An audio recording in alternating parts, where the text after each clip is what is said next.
Nesse vídeo, vamos esboçar o gráfico da função raiz de x menos 3 usando a derivada. Então, começamos com o domínio da função. O domínio dessa função são todos os x pertencentes aos reais, tal que x seja maior ou igual a 3. Observe, dentro da raiz quadrada, nós não podemos ter valores negativos. Então, x menos 3 maior ou igual a 0, resolvendo essa inequação, x maior ou igual a 3.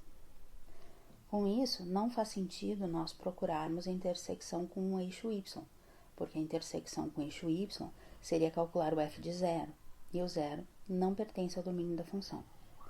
Podemos sim calcular a raiz, ou seja, igualar a função a 0. X menos 3 igual a 0, x igual a 3. Temos uma raiz, então. Agora, vamos calcular a primeira derivada dessa função. Podemos pensar que a nossa função, vou escrever aqui no cantinho, é x menos 3 elevado ao meio, visualizando o expoente. Então, nós vamos usar a regra da potência e a regra da cadeia. Regra da potência, então, 1 meio de x menos 3 elevado a 1 meio menos 1, ou seja, menos 1 meio, vezes a derivada da base, em relação a x, que é 1. Então, podemos ver que a nossa derivada é 1 meio dividido pela raiz de x menos 3. Bom, quarto passo. Vamos determinar os pontos críticos, ou seja, vamos igualar a derivada a 0. 1 sobre 2 raiz de x menos 3 igual a 0, não tem raízes. Então, um possível ponto crítico seria um ponto onde essa derivada não existe. Então, seria o x igual a 3. Tá? Então, não teremos pontos de máximo e mínimo.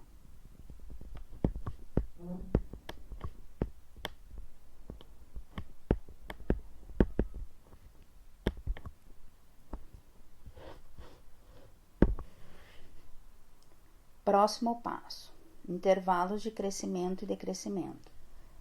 Os intervalos de crescimento e decrescimento são obtidos a partir do estudo do sinal da primeira derivada.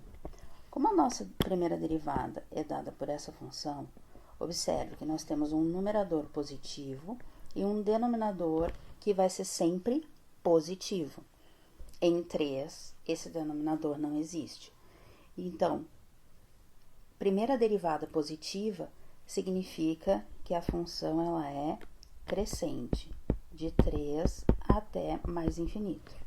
Estou usando 3 a mais infinito porque 3 é onde começa o domínio da nossa função. Próximo passo é calcular a segunda derivada. Então, a nossa primeira derivada é 1 sobre 2 x menos 3 elevado a 1 meio, que nós podemos escrever como 1 meio x menos 3 elevado a menos 1 meio. Nós vamos derivar, vamos usar de novo a regra da potência e a regra da cadeia. Então, menos 1 meio x menos 3 na menos 3 meios, vezes a derivada do x menos 3, que é 1. Então, nós vamos ficar com menos 1 quarto, e no denominador teremos x menos 3 elevado a 3 meios. Então, de novo, a nossa segunda derivada não vai existir em x igual a 3. Bom, vamos igualar a segunda derivada a 0 para pensar nos pontos de inflexão. De novo, não há raízes. Concavidade.